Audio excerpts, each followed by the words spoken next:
बिस्मिल्लाहिर्रहमानिर्रहीम। अस्सलाम वालेकुम। लॉस्ट सिविलाइजेशन ऑफ इंडिया के एपिसोड दूसरे में हम आपको अब ऐसी बात बताएंगे जो शायद पहले मैंने नहीं बताई। पहले भी मैंने इंडस वैली सिविलाइजेशन की कुछ लिंक्स जो कि इन सिविलाइजेशन के साथ मैंने लिंक की थी, और आज भी वही एक और साइट जो कि आर्कियोलॉजिकल साइट है वही मैं आपको बताने चाह रहा हूँ। ये साइट है धोलावीरा, जो कि कच्छ और जो उसका जो डिस्ट्रिक्ट है वो गुजरात के करीब पड़ता है। उसका जो डिस्ट्रिक्ट कच्छ है और जो गुजरात उसका रीजन है वो दरअसल एक रेगिस्तानी बीच के अंदर है, एक आइलैंड की जगह जहाँ पर इंडस वैली सिविलाइजेशन के साथ साथ हड़प्पन सिविलाइजेशन की बहुत सारी यूनिक साइट भी मिलती है। दरअसल इस सिविलाइजेशन के बारे में ये मालूम होता है कि ये 1967 और 1968 में आर्कियोलॉजिस्ट JP जोशी ने इसे एक्सकवेट किया। एक्सकवेशन के बाद यहाँ से जो मालूम हुआ, और इनकी जो अर्बन प्लानिंग थी उसको एडवांस अर्बन प्लानिंग भी कहा जाता है, यानी कि यहाँ पर अपर क्लास, लोअर क्लास और सबसे नीचे क्लास के लोग भी, उनके लिए अलग अलग जगह मौजूद थी। यानी कि सिटिडल यानी कि अपर टाउन जो कि रूलर और एलीट क्लास के लोगों के लिए था, और मिडिल टाउन जो कि ट्रेडर्स और ऑफिसर्स के लिए था, यानी कि जो व्यापारी या कोई और सरकारी मुलाजिमीन थे, और जो लोअर टाउन था वो आम लोगों के लिए था। लेकिन सबसे बड़ी ये बात ये यहाँ पर मालूम होती है कि जो कच्छ जो है, जो एक डेजर्ट एरिया है, रेगिस्तानी एरिया, वहाँ पर पानी का तो बहुत ज़्यादा मसाइल अब भी मौजूद है, लेकिन वहाँ पर पानी का जो सिस्टम तो इंतहाई अनबिलीवेबल और एक शानदार तरीके से उन्होंने उसको हैंडल किया हुआ था।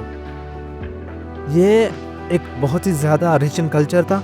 इनका लाइफस्टाइल भी जो है वो इराक और ओमान के साथ ट्रेड की लिंक्स से मिलते हैं। और यहाँ पर एक और बड़ी बात जो कि पहले इंडस वैली सिविलाइजेशन में नहीं मिली, यहाँ पर स्टेडियम की नुमा एक साइड यहाँ का आर्कियोलॉजिस्ट को यहाँ पर एक जगह मिली है जो कि एक स्टेडियम का अक्स देती है।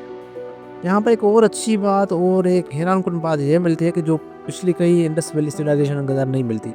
यहाँ पर जो उनकी ब्यूरल मिस्ट्री थी, जहाँ कि कोई भी उनका अगर मर जाता था तो वो उसके साथ पोइट्रीज, ऑर्नामेंट्स और दूसरी कीमती अशिया उसको उसके साथ दफन किए जाते थे। हालांकि दूसरी अगर हम मोहनजोदड़ो की बात करें, वहाँ पर खाली वहाँ पर स्केलेटन्स ही मिले हैं और कुछ चीज़ें नहीं मिली। यहाँ पर लेकिन ऐसा कुछ नहीं। यहाँ पर बाकायदा जैसे इजिप्शियंस के अंदर बाकायदा रस का सामान, वहाँ पर वेपन रखे जाते थे, ऑर्नामेंट्स और पोट्री रखी जाती थी, यहाँ पर भी ऐसा कुछ मालूम होता है।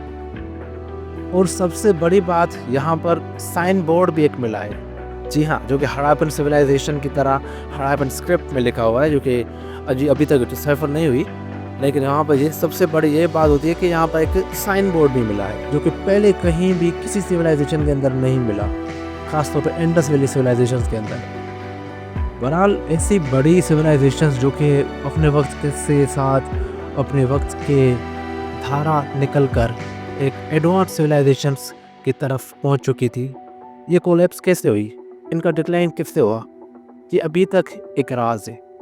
इनका डिक्लाइन ये होता है कि अराउंड 1900 BC के अंदर ये सिटी कोलैप्स हो गया। वही पुराने रीजंस जो कि पहले बताए जाते हैं, कि जो कि मोहनजोदड़ो में भी बताए जाते हैं कि यहाँ तो ट्रेड कोलैप्स हुआ होगा। कोलैप्स जो व्यापार हो जाता है, मेसोपोटामिया के जो कॉन्टेक्स्ट है वो उसकी वजह से भी शायद ये शिफ्ट हो चुका होगा सिटी किसी और जगह। और दूसरा कि क्लाइमेट चेंज सबसे बड़ा, और यहाँ अर्थक्वेक या फ्लड का यहाँ पर जो रीज़न दिया जाता है ये भी दिया जाता है। लेकिन अभी तक आर्कियोलॉजिस्ट ये मालूम नहीं कर पाए कि इसकी एक्चुअल रीज़न, एक्चुअल वजह है क्या कि शहर डिक्लाइन हो गया। बहरहाल जो भी हो, आज की वीडियो में सिर्फ इतना ही। तो हम अगले वीडियो में ऐसी किसी और सिविलाइजेशन के बारे में बात करेंगे जो कि एक अपने अंदर बहुत सारे राजों को समाये लिए हो। उसके अंदर water management, burial, lifestyle, culture और बहुत सारे चीज़ों के साथ उसकी बहुत ज़्यादा अहमियत इस दुनिया में अभी तक मौजूद हो। तब तक अपना ख्याल रखिएगा। मिलते हैं किसी और भी एपिसोड के अंदर। लॉस्ट सिविलाइजेशन ऑफ इंडिया के दूसरे किसी एपिसोड में मुलाकात होगी। तब तक सब्सक्राइब एंड फॉलो।